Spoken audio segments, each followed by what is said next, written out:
Mike Ezell, Park Naturalist at Lake Guntersville State Park.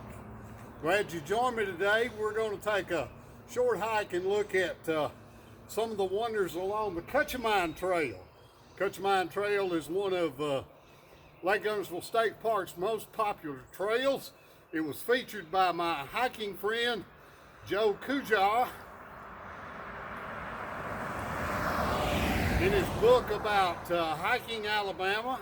It's got some beautiful scenery along it. It's out here. The trailhead starts out on Highway 227 and continues back up Short Creek for about 2.3 miles. It's a 2.3 mile out and back. So glad you joined me this morning. Let's hit the trail.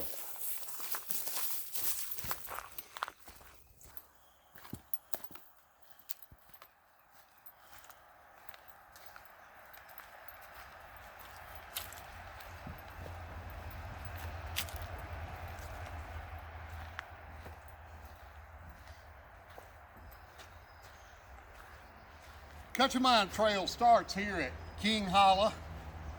A beautiful little hollow. It's a tributary of Short Creek.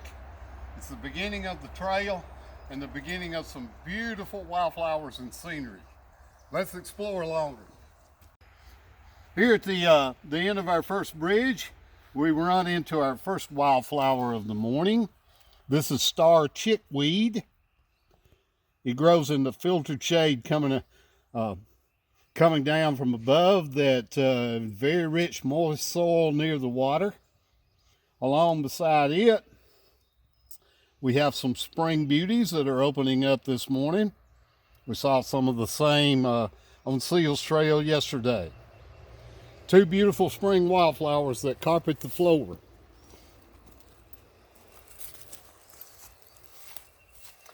Over here is Trillium. Again, Trillium comes in threes, also called toadshade. I haven't had any luck in finding any frogs underneath, but sometimes if you look, there'll be one perched underneath it.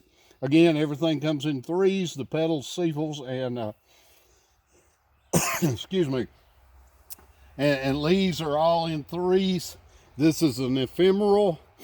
That is, it lives its entire life cycle and goes to seed within about 3 or 4 weeks. When the canopy fills out above us with shade, these things are gone and won't be back till next year.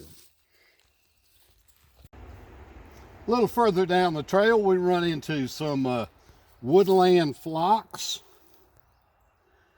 Very beautiful little wildflower. And we have a tremendous diversity in these wildflowers here along this trail.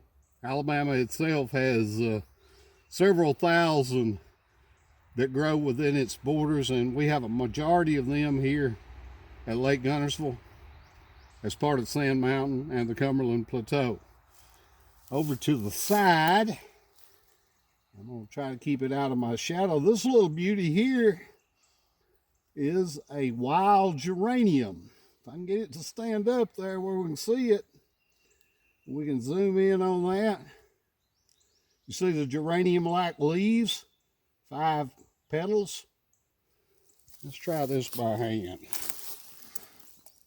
There we go. Little guy there, beautiful little flower.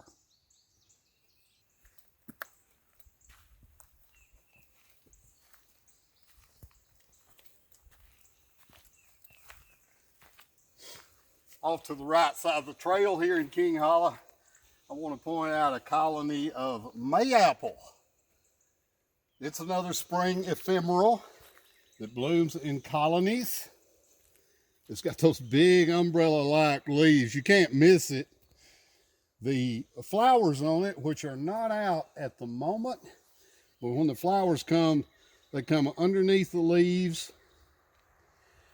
And later on, it's sprouts a fruit from the flowers called a mayapple that people long ago used to use in jellies and jams. It's about that big. The plant itself is very poisonous. Flowers, roots, leaves, until the fruit gets ripe. The fruit has to be really, really ripe to not hurt you or make you sick.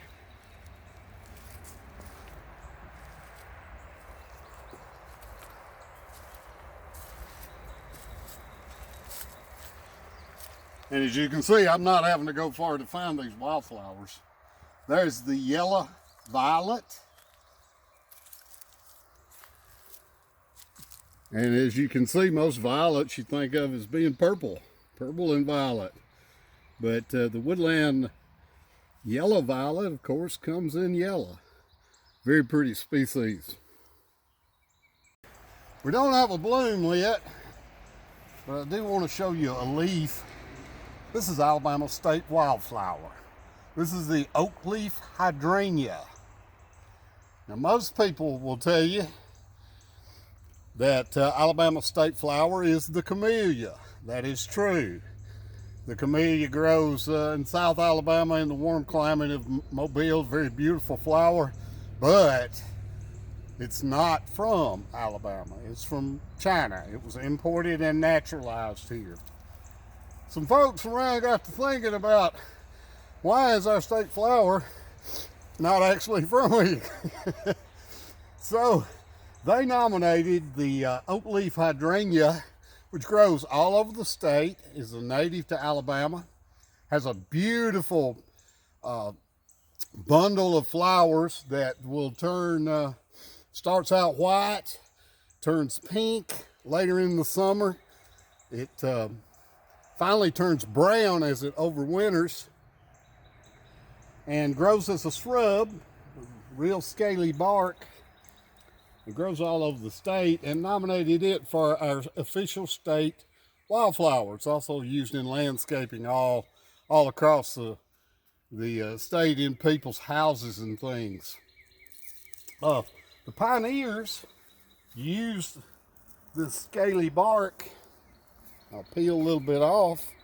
If we were pioneers, we'd pack that in our pocket.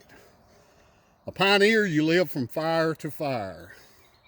Every night, you got to have a fire to cook your food, to keep you warm, and of course, most importantly, to keep away evil spirits.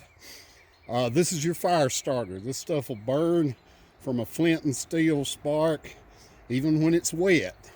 So if we were pioneers, we'd be packing this in our pocket for tonight's adventure around the campfire. All this from this oak leaf hydrangea. We're gonna show you one of the brown flowers from last year. This is what the flower bundle looks like. All the seeds.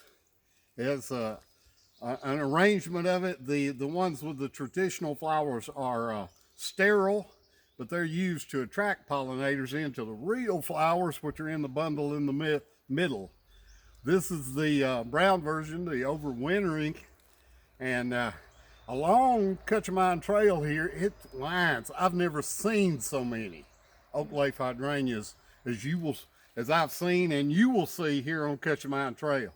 They are all over the place. So you get about June, around the 1st of June or so, take a hike down through here, and you will see some amazing beauty here at Lake Guntersville State Park. Along this trail, you can see a lot of unusual rock formations. Here's one where a rock leaned against a pine tree. Pine tree grew into it. Pine tree's doing fine, rock's doing fine.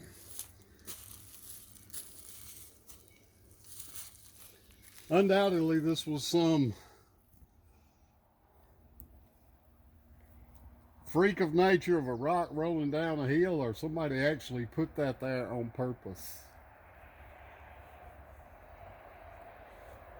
But it's a good example of the rocky territory you'll find in Lake Guntersville State Park and all over Marshall County, with the sandstone and limestone interacting with our trees.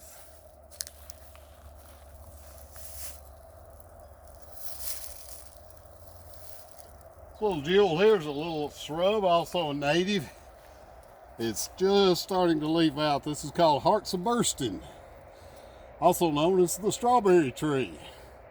Has a fruit in the fall that looks like two hearts in a little shell that burst open. This plant has really honestly kind of boring flowers. They're small and green, but the fruit in the fall, I have deer hunters all over the place send me pictures of this and say, what is it? And one thing that they really like about it is that it is a very important deer browsing food. And it also grows in the understory of the canopied forest here. On here, and occasionally when you have moist places out in the forest, you will see ferns. We have several different kinds here. Ferns are ancient plants, been around a long time. They're early vascular plants, that is to say they have veins and arteries just like we do that carry their fluids in. This is Christmas fern. Christmas fern, I'll show you, is easily identified because it looks like a stocking that you would hang every Christmas with a little point on the end, a little toe on the end. Ferns are not flowering plants, but they do reproduce by spores. They'll live in the ground a few years and then come up as a fern plant. They get scattered out in the, really thrive in the shady, moist forest, and you will find just literally millions of them throughout Guntersville State Park, especially when you get into a mature forest like this where the canopy closes out, provides shade, and the trees with their transpiration keep the ground moist, along with the leaf cover from last year's leaf drop. Down here we have a frond, which is what we call a leaf of a fern, and it's about to unfurl, and these things are called fiddleheads.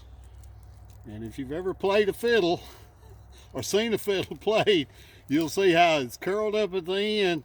As these things open up, they open up into the full leaf of the frond. Ferns with the Native Americans were recognized as a very high source of vitamin C. They're not really edible, and they don't really taste good. But long ago, Native Americans recognized that for some reason, old howling wolf over there that chewed on ferns all the time seemed to never get sick, never get colds in the wintertime. And the reason he was never sick was by chewing those fern leaves, he was giving himself high doses of vitamin C, which are always good for you during the wintertime, during flu season and sickness season when it comes along. They're packed with vitamin C because they're evergreens. It keeps them from absorbing too much sunlight, and not to burn their photosynthetic engines up. The vitamin C absorbs some of that energy and allows them to be evergreen year-round. Little jewel hill here at Trailside is our violet. This is woodland violet. Same one that grows in your yard back home. If you're cutting your grass right now, give it a few weeks. The insects and pollinators and butterflies that are out now will appreciate having a little extra nectar for a few weeks from your yard.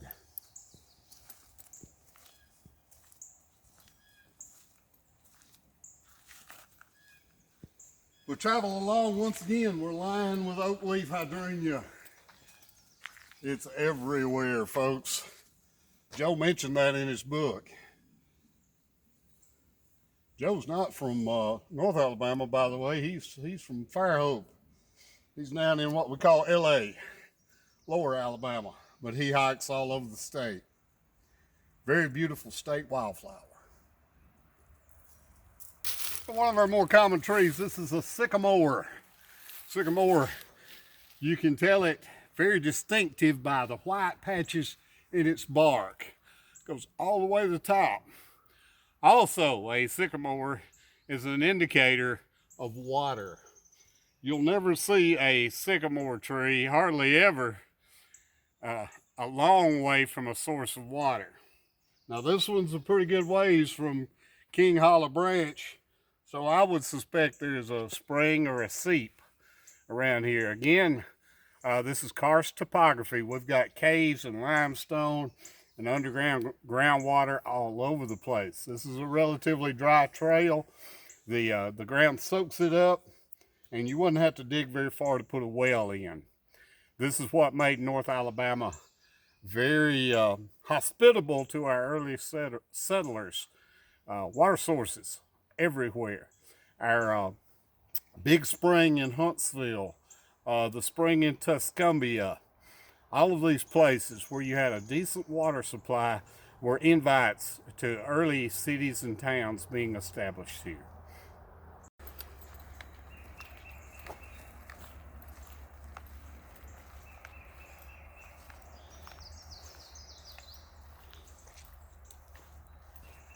Here we have the non-photosynthetic plant, squirrel root, sending up its freaky flowers. It's parasitic to the oak tree next door, attached to the roots. It is pollinated, believe it or not, even though that looks like something that an insect might want to eat, never get close to. And it sends these shoots out of the ground every year and lives about a 10-year lifetime off the roots of oaks and hickory trees. I want to thank you for joining us today on the Cutchenmine Trail of Lake Guntersville State Park. Make sure to come out, get out, and enjoy the beauty. These oak leaf hydrangeas will be blooming in about a month, and they keep their blooms throughout the summer. So this is something to look forward to, as you've never seen so many in your lifetime as you will see out here on this trail. This trail goes for 2.3 miles. It ends at a little, sometimes wet stream called a Dry Creek. That should tell you a little bit about it. And then does an out and back to Highway 227. I want to thank you for joining me this morning on the Cutchenmine Trail of Lake Guntersville State Park. Be safe.